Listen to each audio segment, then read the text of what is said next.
हमारे व्यापारी कारोबार कब करें, जब जीएसटी का ही दबाव उनके ऊपर बहुत सारा है और व्यापारियों पे रियलिस्टिक फिगर नहीं है अधिकारियों के पास। उसका दबाव बनाते हैं कि ये टारगेट है, इसको हमें वसूलना है। जैसे पुलिस को वोट डालने का टारगेट देते हैं, पीठासीन अधिकारियों को वोट डालने का फर्जी टारगेट देते हैं। इसीलिए हमारे व्यापारी भाइयों को परेशान करने के लिए जीएसटी विभाग टारगेट फिक्स करके चलता है।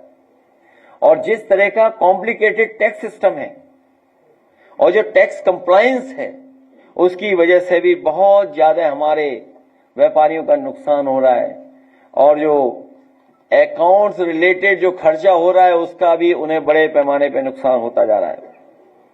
वर्किंग कैपिटल बची नहीं है, बैंक मदद ही नहीं कर रही है। बैंक में लोन लेने जाओ तो वो कमीशन मांगते हैं। उनके बैंक मित्र कमीशन मित्र बन गए हैं।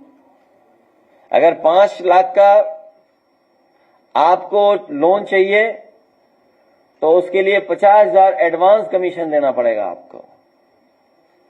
इसी पार्टी कार्यालय में एक बहुत गरीब व्यक्ति जिसको कोई वसूली या इस तरह का भारतीय जनता पार्टी का कोई बैंक मित्र है, उसने गरीब से 50,000 वसूलियों कहा कि तुम्हें 5 लाख का लोन दिलवा देंगे। अगर आपको उसकी जानकारी चाहिए तो मिल जाएगी आपको उसकी भी जानकारी।